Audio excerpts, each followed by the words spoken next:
8 chapter number 9 क्रिया। जो शब्द किसी कार्य के होने या करने अथवा किसी घटना के घटने, किसी व्यक्ति या वस्तु की स्थिति आदि का बोध कराते हैं वे क्रिया कहलाते हैं। जैसे नेहा पढ़ रही है, ठंडी हवा चल रही है, पर्दा हिल रहा है आदि। क्रिया का अर्थ है काम, जैसे आना, जाना, खाना, पीना, पढ़ना, लिखना, बोलना, उठना, बैठना, रहना, चढ़ना, सुनना, नाचना आदि अनेक क्रिया है।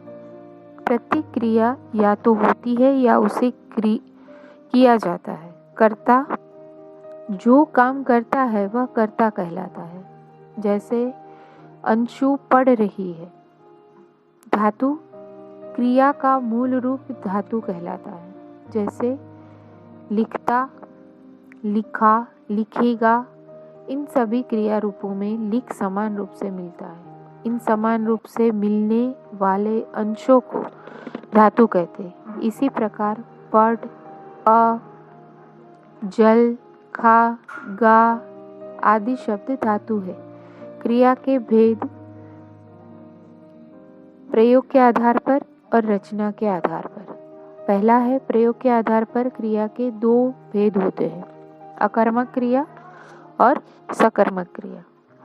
पहला है अकर्मक क्रिया। जिन क्रियाओं के व्यापार का फल कर्ता पर पड़ता है वे अकर्मक क्रियाएं कहलाती हैं। अधिकतर अकर्मक क्रियाओं में कर्म कारक नहीं होते पर अन्य कारक हो सकते हैं। जैसे दादी जी कुर्सी पर बैठी है। दूसरा सकर्मक क्रिया। सकर्मक क्रिया का शाब्दिक अर्थ है कर्म के साथ। जिन क्रियाओं के व्यापार का फल कर्म पर पड़ता है वे सकर्मक क्रियाएं कहलाती है। वाक्य, धोबी कपड़ा धोता है, ये वाक्य है। कर्ता है धोबी, कर्म है कपड़ा और क्रिया है धोता है। सकर्मक क्रिया के भेद। सकर्मक क्रिया के दो भेद होते हैं, एक कर्मक क्रिया और द्विकर्मक क्रिया। एक कर्मक क्रिया, जिस क्रिया का केवल एक कर्म हो उसे एक कर्मक क्रिया कहते हैं। जैसे बच्चा फल खाता है। दूसरा, गाय पानी पीती है। इन वाक्यों में क्रमशः फल पानी में एक एक कर्म आता है,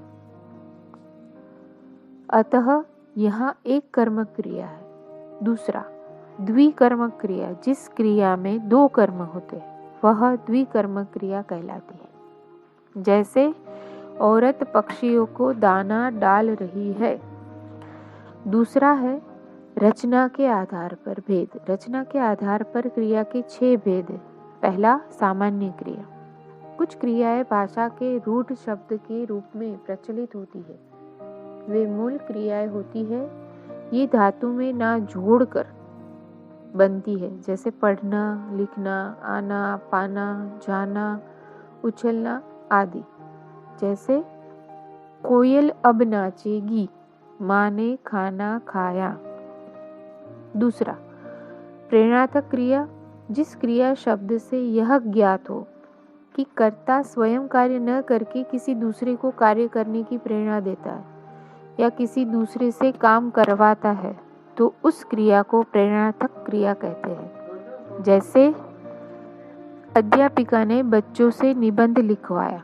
दूसरा, संयुक्त क्रिया, जब दो या दो से अधिक क्रियाएं आपस में मिलकर एक पूर्ण क्रिया बनाती है तो वह संयुक्त क्रिया कहलाती है। जैसे वह पढ़ रही है, कल मेहमान चले जाएंगे।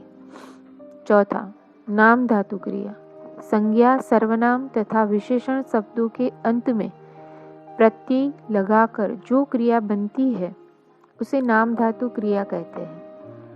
पांचवा, पूर्वकालिक क्रिया, जिस क्रिया का पूरा होना दूसरी क्रिया के पूरा होने से पूर्व पाया जाए उसे पूर्वकालिक क्रिया कहते हैं। जैसे वह पढ़कर सो गया, उसने पहले पढ़ा फिर सो गया।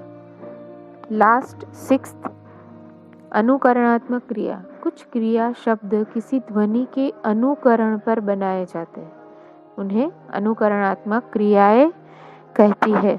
Thank you.